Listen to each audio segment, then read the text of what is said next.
Welcome to Bounce, playful, unfussy conversations with SoCal's arts and culture stars. I'm your host, Susan Petrella, a lifelong arts and culture patron slash advocate and the rockstar consultant who rockets your business to success. Each Wednesday, I'm hanging out with cool, clever, creative individuals. Today's guest is Curtis Green. Now, here's about Curtis Green. He's a fine artist creating original oil paintings and drawings, landscape, still life, and portrait paintings incorporating early 20th century influences. And we'll get into that a little bit later. And his artist statement is not one of these long 4-paragraph kinds of things. It says, "From the soil, the flower blossoms. From the noise, the song is plucked." Welcome, Curtis. Thank you. Yeah, hi. And before this, as we're waiting to do the podcast, we're smoozing, and I'm trying to figure out, okay, what questions will I ask Curtis? And we had a couple of interesting conversations. So I want to start with being a professional pilot and how that might have imparted or impacted your art career. Right. Yeah. Well, I'm not a professional pilot, but I was a private pilot. Private pilot. Yeah. Okay. Yeah. So there's a difference there, but it was a fascination that I had when I was a kid. It was a passion. It's probably a career path I may have followed. So anyway, I started when I was 14, Okay. and then had to drop it because of moving around, and then picked it back up and got licensed. So yeah, that was, and then just enjoyed myself doing a lot of flying.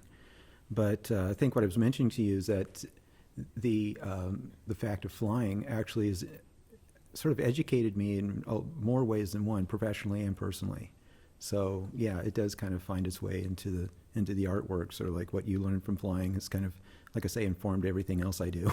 So what did you learn from flying that informed your Oh artwork? boy, that is a Distill that down. yeah. There's a lot, I think the thing is that there's a lot of discipline. And there's also a lot of procedure that's in the art. Well, actually, the other thing too is that flying is like a procedural thing, but there's also an art to flying. So thus the seat of the pants, you know what I mean, kind of thing. So it's like for instance, I think probably one of the best things is like a landing a plane. When you do it for the first time, of course, it's like, oh wow, I did it, right? And you don't believe you actually did it. But in the end, it's like been described as a controlled crash, and so Okay. yeah. I mean, you have the plane in a stalled condition. It's about to stall, but it's just a few feet above the ground, and then you kind of hopefully can kind of just what do they call it, grease it in. You don't No, I even. really don't want to fly. Oh, no. It's wonderful. I've taken passengers up, and all of a sudden you don't even feel the landing. In fact, my first landing was like that. My instructor went, you're on the ground. And I'm like, I can't believe I'm on the ground. And it's just such a nice, smooth, that's the whole art of it. That's what you want to do. So the discipline, the art of it, informed your art. You mentioned something about calm, too. Yeah, well, I mean. Kind of maybe the headspace that you go into, maybe? I think so. There was, if I can get through this quickly, but there was when I got licensed, it was the day for my check ride. And you're randomly picked an examiner from the FAA. And I got the guy that is notoriously tough. And I'm like, oh, great. She's easy. He's kind of, everything, but he's like the hard one. And so I got him. So I flew out there, which is part of what you have to do. You go fly out there on your student license. And then you go through all the maneuvers and do all the oral exams and things like that. And then we flew. We come back about an hour or so after doing all the maneuvers. And he goes, do me one turn around the point, as we're coming back in. So I do a turn around the point, which is basically taking a wingtip, aiming it at some object, and you have to fly like kind of a perfect circle around it. Oh, okay. All right. And so I notice he's just sort of kicking back, looking out the window. And then we level off, and then I'm about ready to do one to the left, because you usually have to do two. And he goes, don't worry about it. He goes, are you going to go into the airlines? And I go, no, I'm not really planning on doing that. He goes, oh. Yeah, he goes, well, that's too bad. He goes, you got a really good feel for the airplane. And I'm like, that's so cool. Because he was very calm, relaxed. He goes, I just go back in the back seat and fall asleep. So it was kind of like you were in tune with the airplane. Like you're kind of like, what do they call it? Oh my God, what is it? Bliss, not bliss. I don't know.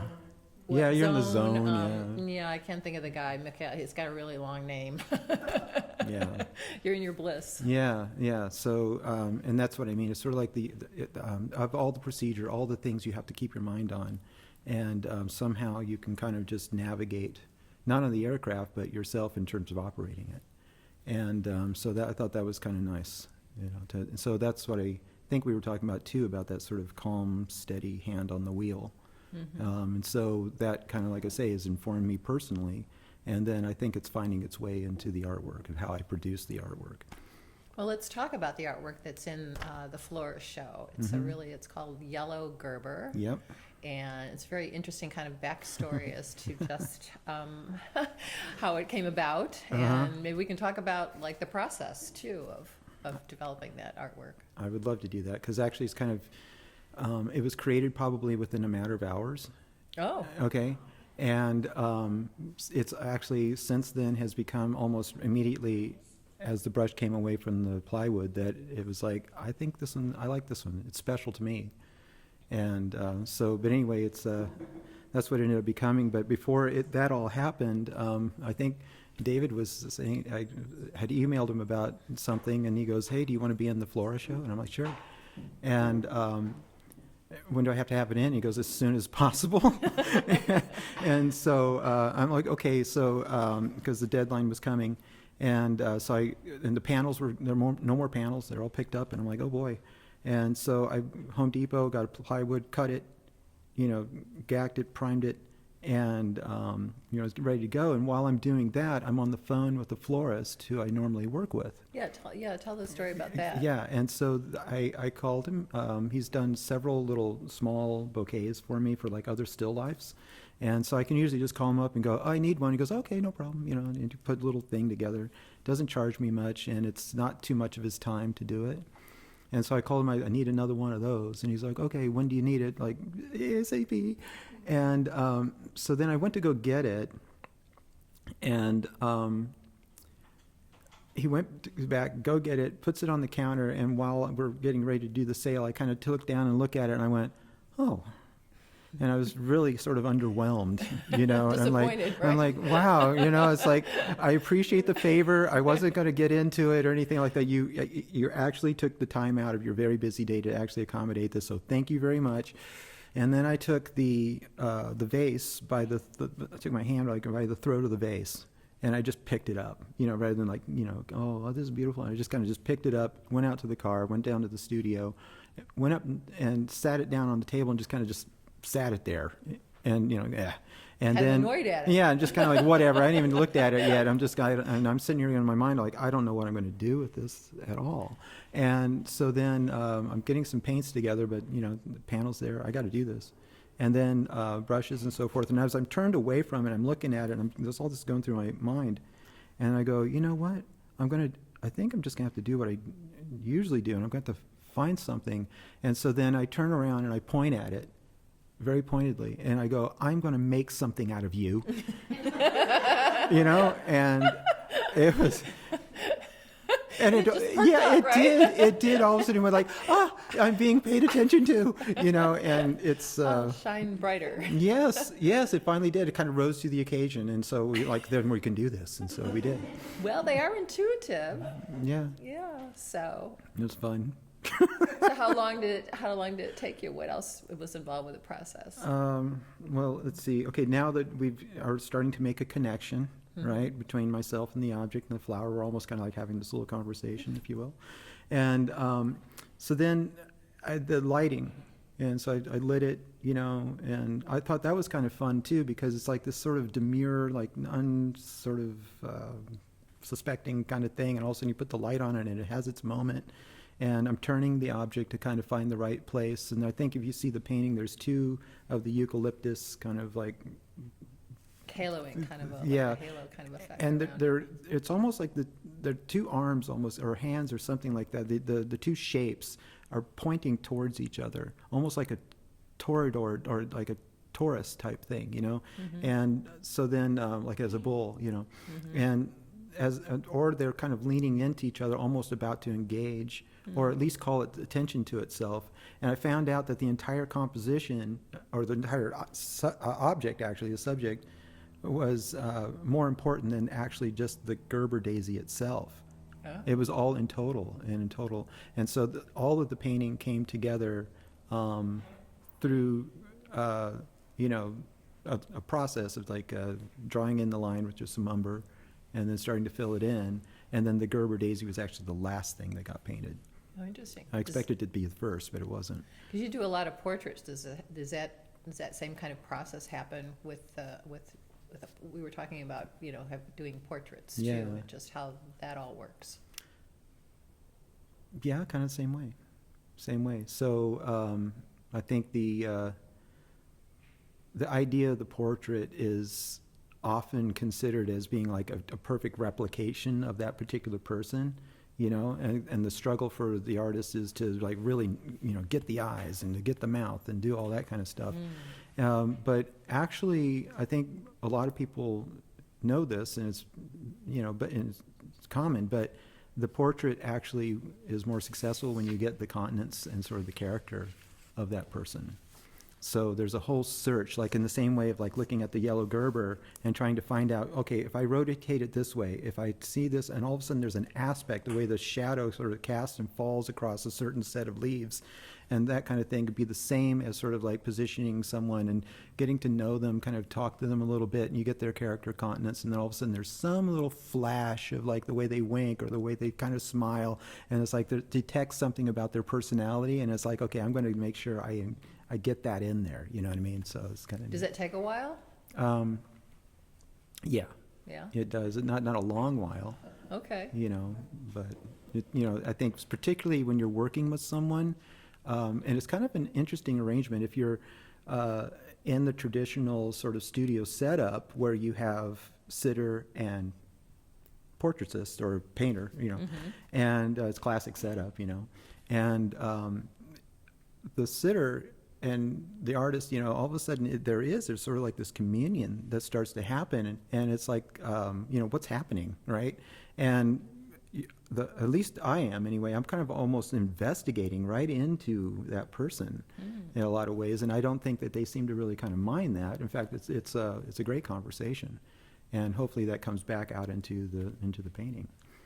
And that makes the best portrait, having that connection like that? Yeah, I would say that would be true because, and so far in many of the portraits that I've seen that are portraits that don't even look like that person, you know, that's been abstracted in some way, still has that character and countenance, and it's like, okay, I get it, I can Kind see. of bring out their energy, Yeah.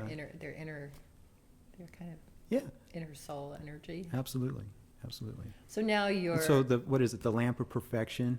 It dulls brilliance or something like that, or whatever. Okay. Brilliance is dulled by the lamp of perfection. Now, you work in oils and landscapes and still lifes and such, but that wasn't your BFA, right? I mean, Yeah. at the time. Yeah, that's right. So you were at Otis? Yep. Yeah, so that's Otis Art Institute at the Los Angeles downtown campus. You know, it was still okay. downtown. It hadn't moved yet. Okay. And so I was still there with the old Chenard and all that stuff. It still was. Oh, Yeah. interesting. Yeah. It was So like- you were talking about something conceptual, and it's. yeah, And so then here you are, you know, with kind of oil and. it's kind of my joke. It's like, you know, I won at your own game. You don't even realize it. Or whatever, you know, it's like you could say that. But it's, you know, we started out with the fundamentals, you know, life drawing and things like that is what I got introduced to. We all did in the very beginning. It was wonderful. And, you know, color theory, all that stuff. And so all this sort of preparatory, you know, fundamental stuff. And it only makes sense. You're building a vocabulary, a visual vocabulary. And so that we can become more articulate, you know, in using that. But I think it's somewhere, at least in my experience, it sort of dropped off, like all of a sudden the first 2 years, and then the next 2 years was just like, whatever we taught you, just forget it, you know, and we just kind of threw it all out the window, and really was encouraged to push to go high concept. And it was great. You know, I got to really kind of explore a lot of ideas and get a little deep and all that kind of stuff. But after sort of it was the 80s, so it was like, deconstruction theory and all that kind of stuff was really kind of, we're at the end of postmodernism. And so after sort of deconstructing it, my whole goal after going to school was maybe kind of putting it back together, Okay. And so I thought the most radical 180-degree against the grain kind of thing I could do, which is at the time was to kind of shock people and stuff like that, was just to go back to where my heart really was, which is still life and landscape. Okay. So there. Does that come out of your Midwestern? Probably. Your Midwestern. Yeah, I mean, time growing up and, Probably because as artists, actors, whatever, people, you're in relationships and so forth like that. You try on a whole closet full of different suits and shirts and things like hats or whatever and stuff like that. And you think it fits for a while, or maybe you kind of immediately know it doesn't fit. And then all of a sudden you put that one on and you go, yeah, this fits. Okay. This is it. So have you always been able to create your art? Or, there was a New York Times article one time, I can't remember the artist they interviewed, but it was all about listed kind of like everybody's day job. Somebody was like an Right. elevator operator Right. or somebody worked for New York Department of Social Services for a while or whatever. But have you had to do something like that? Well, yeah. Yeah. I mean, no. I'm sorry. No, I've always, so I've always been. What was the most interesting one? I've always been anointed, and no. But so let's see. I don't.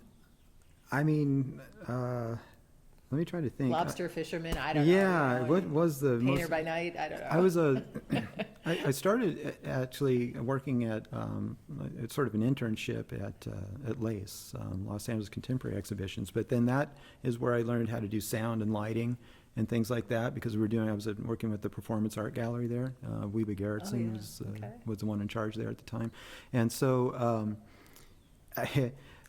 from there, I got into lighting and sound. And so for Los Angeles and everything like that, so yeah, I was there. I was like the roadie. I was working on, I lit a lot of famous people. I've been at a lot of, all the events, the after Oscar parties, the Grammys, all that stuff like that. So we did all that. And all the way up into the age of intelligent lighting, right before Verilight. So when you go to the concerts now and everything's like this big light show, and they're moving around, I was there on the very advent of that. And So they don't need you anymore? yeah, guys? exactly. It's like, that's it. See you later. Well, and plus it's a young man's job. And after a while, I was like, I'm done. I am done. So This 3 a.m. going to bed yeah, is like, exactly. I'm over that, right? Exactly. I'm done. So it was a good time to kind of fold that up. And then after that, I got into CAD drafting. But I somehow just sort of stumbled into, whoa, okay. So, and I've been able to employ that skill, which has really been great. I mean, I love geometry and all that stuff like that, so that worked out great. And, but did that with some landscape designers, some architectural work, and also public artwork, so. Because are your still lifes about somewhat involved geometry?